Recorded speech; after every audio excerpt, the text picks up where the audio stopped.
to pick those items up. Now, don't lean out of the vehicle. There are bushes out here that have very long thorns on them. And don't stand up because it's not only for your safety, but it's also for the safety of the animals that you remain seated. Little ones can sit on your lap, but parents, remember, they're not baby Simba, so don't hold them up into the air. They have to remain seated at all times. We'll be headed into the reserve. This is the Harambe Wildlife Reserve, and it was established way back in 1971 to help protect the local wildlife out here. Now, over the years, these animals have become less afraid of humans, which is fantastic for us. Not so great for them, though. It makes them an easier target for poaching. No worries, because we have wardens out here patrolling the 800 square miles. We're just going to pause for just a moment longer. We don't really want to eat the dust of the vehicle in front of us. But we're going to head into Little Aturi Forest, and it's home to many different forest antelope. Always remember, they're free roaming, so they can be anywhere. And with natural colors and markings, they blend right on in. All right, well, let's head on in. Let's see what we can find out here.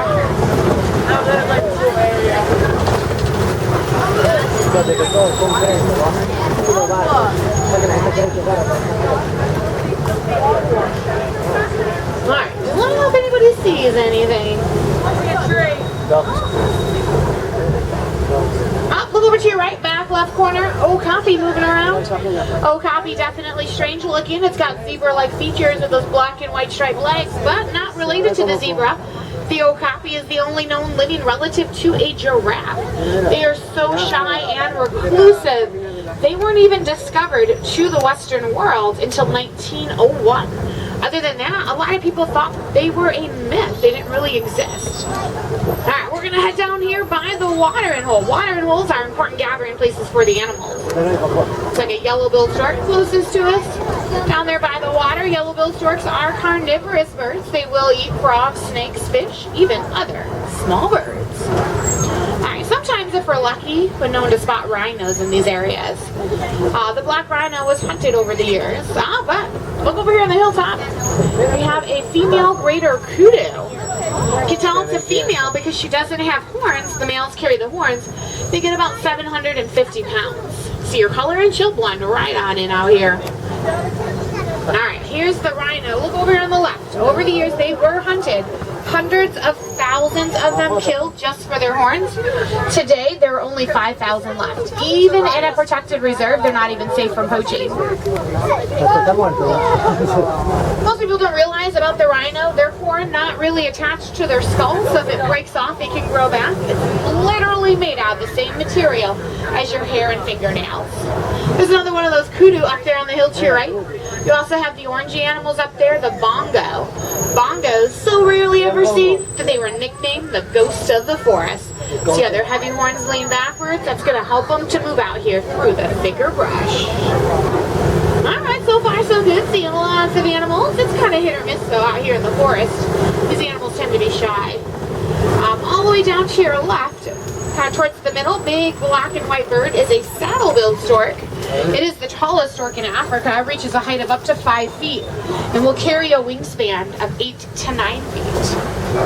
They're so named because of their yellow saddle-like shape that sits out in the middle. Alright, well let's head out of the forest. We're going to start making our way down here past Safi River. Safi River, great place to find the Nile hippopotamus. Just because we don't see it at the surface doesn't mean it's not there. They'll stay submerged the majority of the day. Their big bodies tend to overheat. One down in the water on the right. We can't really stop here though, so we have to keep going. Probably going to see some more up ahead. Once a hippo goes underwater though, it can hold its breath for like 8 minutes at a time before it has to come up for air. Here they are. Look over on the left side. Look at them all. At birth, a hippopotamus weighs 85 pounds. A full-grown male will tip the scales at 5,000 pounds, making the hippo one of the largest animals. We'll pull up here. We'll get a good view. On the island, you can see the pink-backed pelicans. Looks like they're nesting. They're pretty smart birds. They work together as a team, and they will herd the fish into shallow waters to feed on them. Even when the hippo's sleeping, its body will naturally rise to the surface. It'll take a breath and then go right back under. They tend to leave the water at night, though, to go in search of food along the riverbanks. Hippos can consume up to 150 pounds of vegetation every day. Alright, we're coming up to this old bridge. Definitely stay seated, because look down below, crocodiles. Look at them all down there. Now these crocodiles, they're much more aggressive and larger than the American alligator. Gotta remain seated. Their very powerful jaws can crush the bones of their prey. There's 1,200 pounds of pressure per square inch coming down. Gotta stay seated. Sir in the stripe, sir, sit down, please. Sit. Alright, we're gonna get out of here because people are standing, and when people stand, I don't stop for the animals. Remember, stay seated at all times. Alright, well, we're gonna head into one of my more favorite views of the reserve, the Serengeti grasslands. It's home to some of the more famous animals like elephants, lions, and cheetahs. But before we get there, coming up is a very unusual looking tree, the ancient baobab. The locals here call it the upside down tree because their branches kind of look like roots reaching for the sky. It's leafless 9 months out of every year though, because it will store water in its trunk in case of a dry season out here. But here we are. Check out the view. One of the best in the whole reserve. The Serengeti grassland stretches hundreds of miles across East Africa. Literally just like a superhighway for millions of migrating animals. Over here to the right, if you follow the road back by halfway into the tree line there, you can see a dark brown animal laying in there. That is a sable antelope, and if you follow the road all the way to the far back, there are wildebeest back in there. Sables are the official emblem to the Harambe Wildlife Reserve. Their horns get about 60 inches in length, and they're often used in dominance and even courtship displays. Wildebeest, they have the largest land migration left on Earth, and it is estimated that about 1.5 million of them migrate across the grasslands. Coming up on the right, the big tan animal is the Patterson eland, whereas the smaller ones are the Thompson gazelles. While they may look like babies, they're not. They're full grown. Just because you're small doesn't mean you're a baby. They only get about 65 pounds at the largest. They're real fast though. They can run 55 miles an hour, which sure does come in handy when they're being chased by a cheetah. To outsmart the cheetah though, they will run in a high-speed twist and turn zigzag patterns. I think we'll get a better view of the eland though once we get to the other side. Up ahead, looks like some giraffes moving around. The giraffe is the world's tallest animal. It can stand up to 20 feet tall, up to 2,500 pounds. Also looks like some Ankole cows coming up on the left side. Ankole are also known as the Watusi, after the Watusi tribe that found and domesticated them. The horns on these cows reach about 6 feet, and at the base, the circumference around can be 20 inches. That's almost 2 feet around. And you have the Maasai giraffes a little farther back in there. The Maasai giraffe, easily identified because of its lacy edge pattern that resembles leaves. They spend their days eating 16 to 20 hours out of the day. Giraffe eats because it only sleeps 30 minutes, oftentimes while it's standing. The big piles of dirt everywhere are termite mounds, made from a lot of things, but primarily termite saliva and dirt. They'll get as hard as concrete. The elephants will use them as a scratching post, and they'll wear them down over the years, kind of like the one on the right there. And once they're worn down, some of the smaller antelopes will climb on top of them to kind of scan the tall grasses to make sure there aren't any predators like lions or cheetahs hiding out.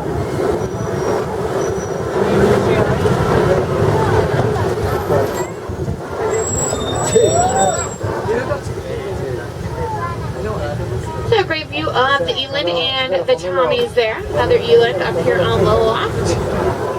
Both the males and the females carry those beautiful spiral horns. All these animals that live here, though, create the look of the landscape. Elephants are your bulldozers, knocking down the trees to eat the roots in the leaves, creating open space. Animals like the wildebeest and the eland are the lawnmowers. They mow down the taller grasses. But the little nibblers are the warthogs and the gazelles that trim up the edges. Natural balance ecosystem. There's enough food for everybody out here.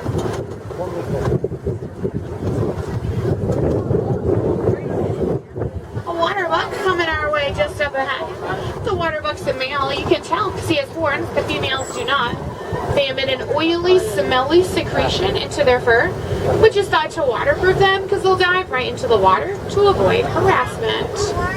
He lives by himself. The female is usually found in smaller groups. Well, look at the wildebeest, also known as gnu, G-N-U, African word that mimics their grunting sound.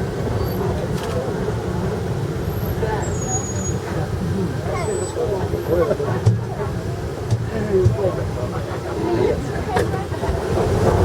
little farther up on the right in the middle where the palm tree island is, you can see a reticulated giraffe.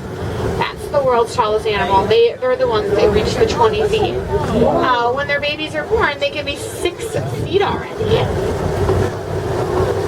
No two giraffes are ever the same, like our human fingerprints. They all have their own individual uniqueness.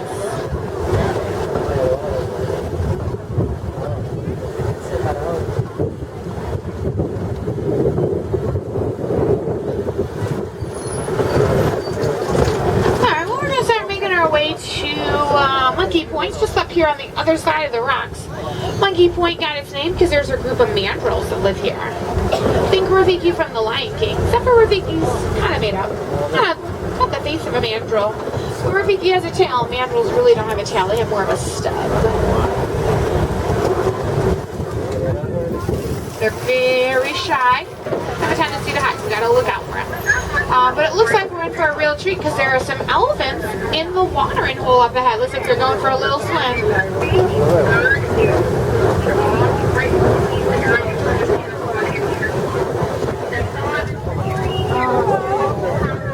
Just like humans, though, the elephants have to learn to swim. There are some monkeys too. They're moving around over to the left and the far back right. I don't see them anymore. I think they hid in the bushes.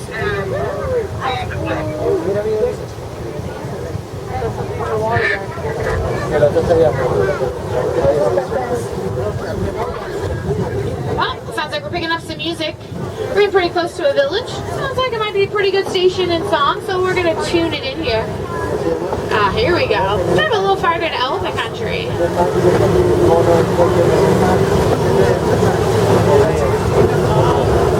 See another baby elephant to your right.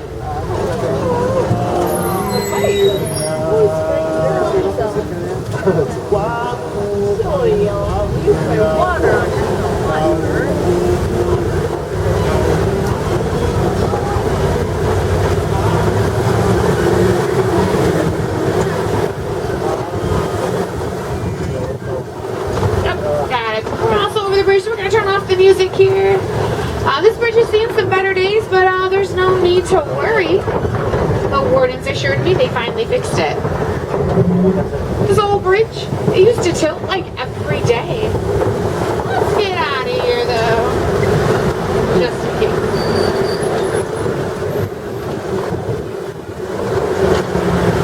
We made it over here to the clay pits. You can tell the elephants' fear. Look at all their tusk marks and footprints. Elephants will eat the clay, and it gives them beneficial minerals that they don't get in their everyday diet of greens. It's kind of like a multivitamin for the elephant. You can see some more elephants on the left. See the babies? Don't be fooled by their size. When baby elephants are born, they're 300 pounds on average. In terms of size to its mother, who's 6,000 to 8,000 pounds, they are the same size as a human baby is to its mother. Now, we haven't seen any adult males. That's because they don't live with the herd. They're loner animals. The eldest female will be the matriarch of the herd.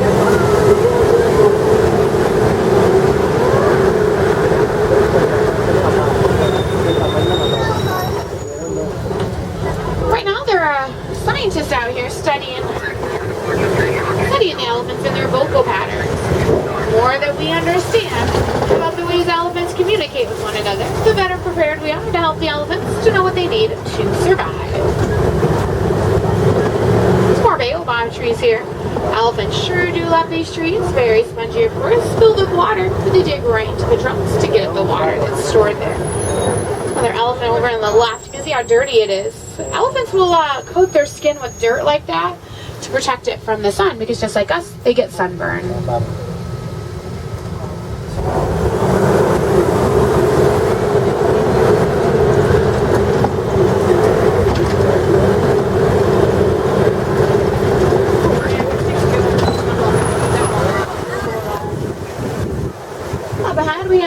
greater flamingo. Greater flamingo are the lightest colored pink of all of the pink flamingos. Born gray, they turn pink because they eat a lot of shrimp. It's the keratin found in the shrimp that turns them pink. It does take quite a while though, usually about a year to a year and a half's time. If you look carefully at the flamingos, you'll notice some of them kind of like a whitish gray. Those are the younger ones born last spring.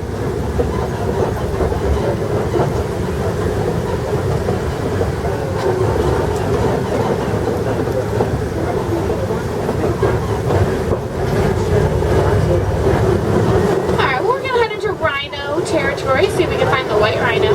It is one of Africa's greatest success stories. They were brought back from the brink of extinction thanks to conservation efforts and anti-poaching laws. And there they are, coming up on our left. Looks like they're rolling around in the mud also. Fully grown, they are 4 to 5,000 pounds. The females tend to be larger than the males.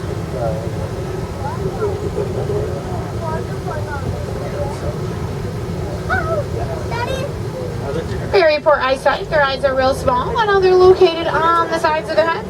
Gives them that poor vision. So when they look forward, they cannot detect a motionless person at 100 feet out. That could be a poacher. On the right side, follow the road all the way to the far back. There's a little small brown guy way off into the distance. That's a bontabuck. And there's also ostrich eggs down on the ground to the right there, real close to us.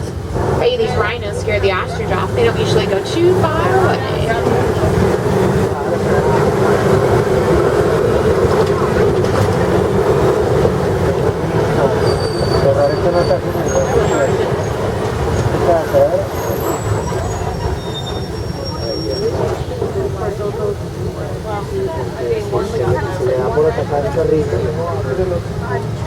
White rhinos really aren't white, they're gray, but they got their name from the Afrikaans word vite. Vite and white sounded so much alike, people just got the words mixed up, so they started calling them white rhinos. But vite is an Afrikaans word that means wide, and it refers to the white rhino's large and square mouth, used for grazing. A little farther up on our left, on the hill, kind of in the far back right corner, I see some cheetahs laying up there by the tree line. They are the fastest animal in the world. They run 70 miles an hour. They're the only big cat that's going to hunt predominantly during the day because they don't use their sense of smell to hunt. The cheetah uses their sight. They have excellent sight. More than likely, boys, the females live by themselves. Males live together in groups called coalitions. Alright, well, we're going to head up here by the Cobies. Always a great place to find some of the bigger cats. Maybe we'll get lucky and spot a lion. Lion's not really a daytime animal. They are inactive 18 to 20 hours out of every day. Best time to see the lion at night. But they'll rest on the rocks throughout the day. They kind of use it as a lookout too to find future prey. So we'll keep looking. You'll still see one.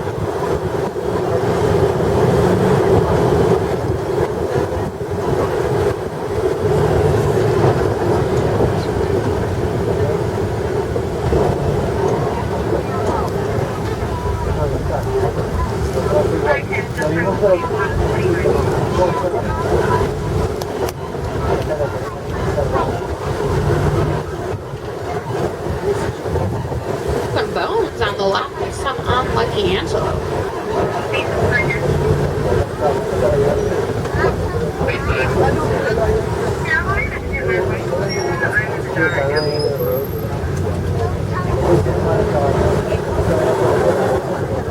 Alright, well, these big holes in the ground coming up are warthog burrows. The warthogs dig these burrows out with their very tough snout, not their tusks. People look out for them. Sometimes they blend in, look like big rocks. Got a white animal just up ahead on the ground, real close to us on the left, Attic. An Attic is a desert-dwelling antelope that's in danger. There are less than 500 of them in the wild. And since they're usually found in desert-like climates, they can survive almost indefinitely without drinking any water. There's some bontabuck too coming up on our right. See them back there behind the road? Bontabuck were hunted for their coats back in the early 19th century. Today they're found thriving on protected reserves. Very few of them exist in the wild.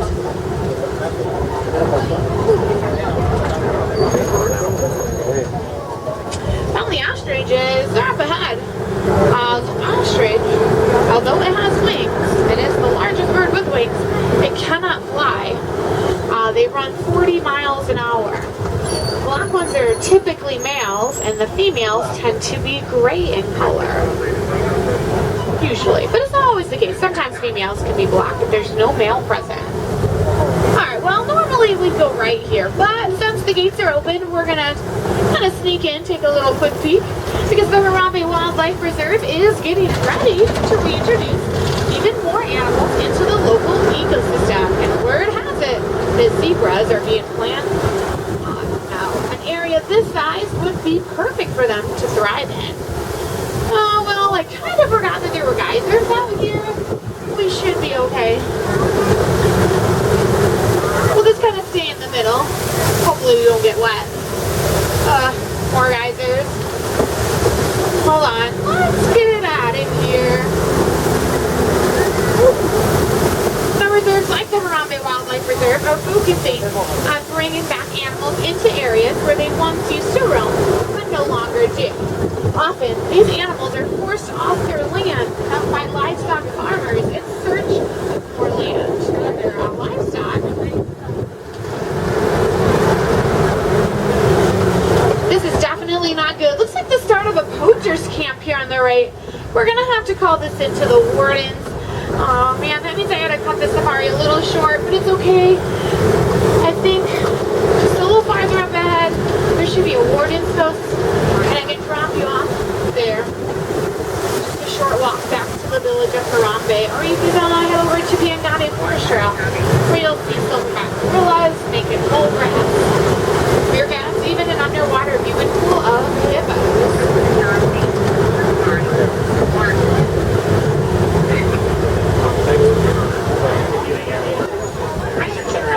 Go ahead and check down by your feet. Make sure that you have all of your belongings with you. You don't want to leave anything behind. Check the seats where you're sitting too, because cell phones, wallets, and keys fall right out of those pockets.